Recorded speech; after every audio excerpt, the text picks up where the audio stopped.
प्रधानमंत्री जी, चुनाव 5 राज्यों में है। अब पंजाब की बात करती हूँ तो आपको क्या लगता है कि बीजेपी ने जो अपना एलाई खोया है पंजाब में, उसकी वजह से मतलब तीसरी पार्टी आ रही है शायद पंजाब में पहली बार, पर बीजेपी कभी अपना रूट्स बना नहीं सकी उस राज्य में। क्या आप इसको एक राजनीतिक विफलता मानते हैं?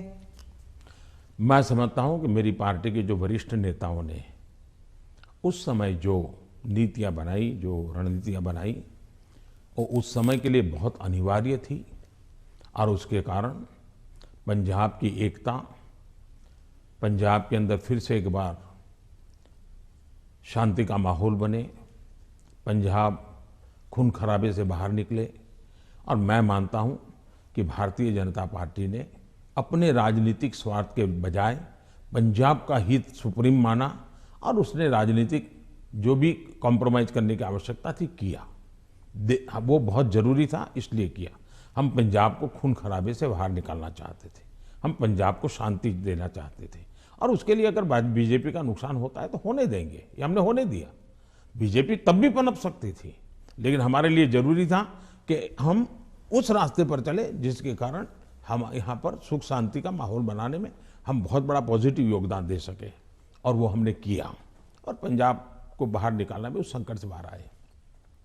जहां तक राजनीति का सवाल है, आज भारतीय जनता पार्टी सबसे अधिक विश्वसनीय पार्टी के रूप में पंजाब में उभरी है। आपने देखा होगा, बहुत बड़े वरिष्ठ लोग, समाज जीवन के वरिष्ठ लोग, जिनका राजनीति से लेना देना नहीं थे, वैसे बहुत बड़ी मात्रा में पिछले दिनों भारतीय जनता पार्टी ज्वाइन किया है।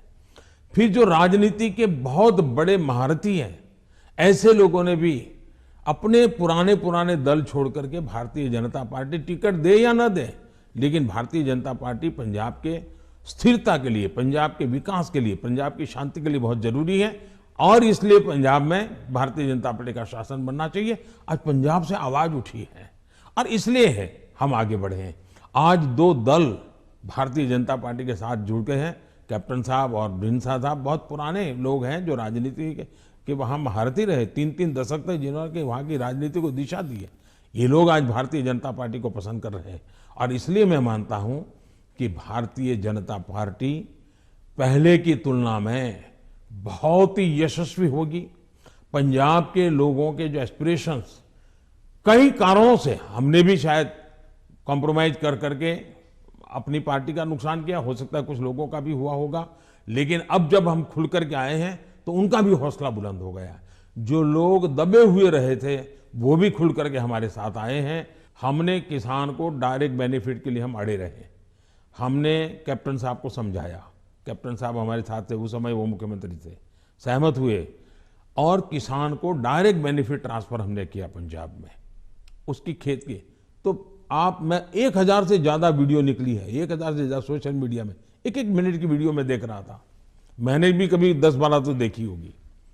किसान कह रहा है कि मेरा खेत तो उतना ही है, मेरी फसल वही है जो मेरे 20-25-30 साल से हम कर रहे हैं, पैदावार भी उतनी है, लेकिन मेरे घर में इतने रुपये पहले कभी नहीं आए जितने मोदी जी की सरकार ने डायरेक्ट बेनिफिट ट्रांसफर का निर्णय किया और किसान को जो माल है उसका पैसा सीधा बैंक में खाते में उसके जाएगा। तो सारे बिचौलिए गए, कट जो होता था वो गया और मुझे मेरा पूरा पैसा मिला। ये छोटा किसान आज भारतीय जनता पार्टी का जय जयकार कर रहा है।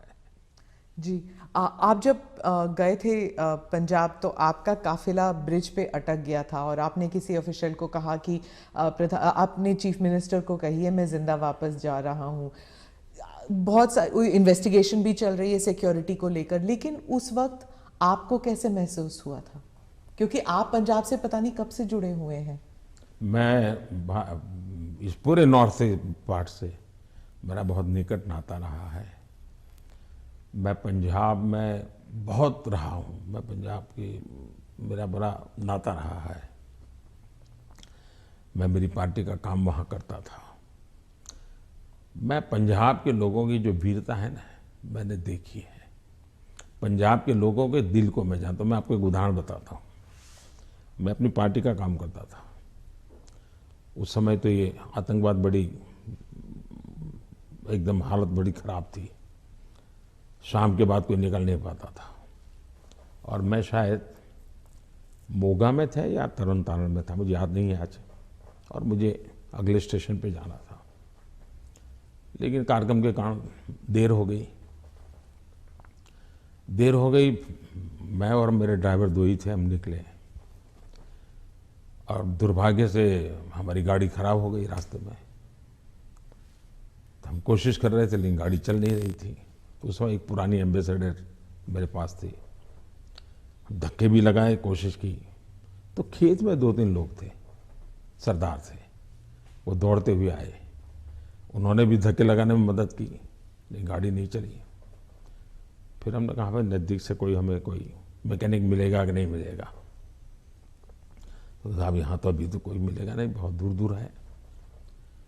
फिर उन्होंने मुझे कहा कि देखो भाई, तुम्हें बुरा न लगे तो एक बात करो। मैंने कहा क्या? बोले तुम गाड़ी यहाँ छोड़ दो, तुम और तुम्हारा ड्राइवर खेत में हमारे साथ चलो, हमारी वहाँ झोपड़ी है, वहीं खाना खा लो और रात को रुक जाओ। सरदार परिवार, जिस प्रकार से उन्होंने मुझे संभाला, उन्होंने कहा भाई कुछ भी हो तुम सुबह जाना, अब यहीं रुक जाओ। बाद में उनको पता चला मैं तो भाजपा का कार्यकर्ता हूँ।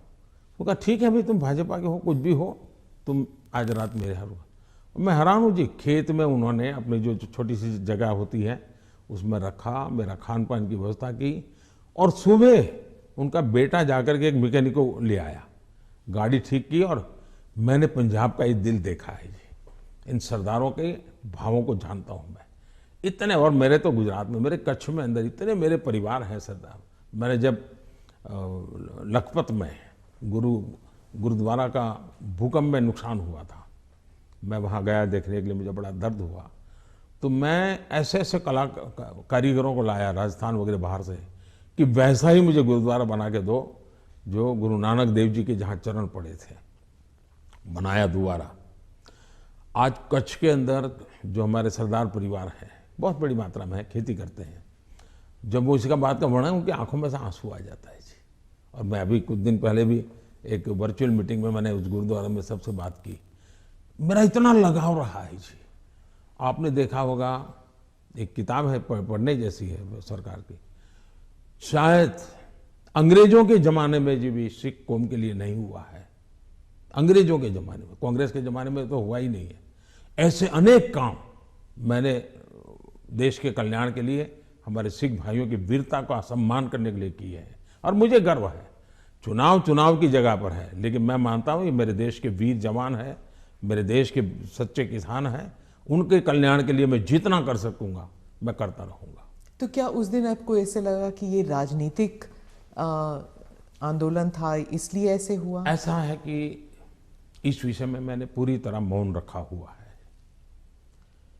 क्योंकि सुप्रीम कोर्ट स्वयं इसको गंभीरतापूर्वक इस बात को देख रही है। मेरा कोई भी वाक्य पूरी जो चल रहा है उस पर प्रभाव पैदा करे यह उचित नहीं है। जो भी है सुप्रीम कोर्ट के द्वारा जांच कमेटी निकालेगी, जो सत्य होगा देश के सामने आएगा और हमें तब तक इंतजार करना चाहिए। जी।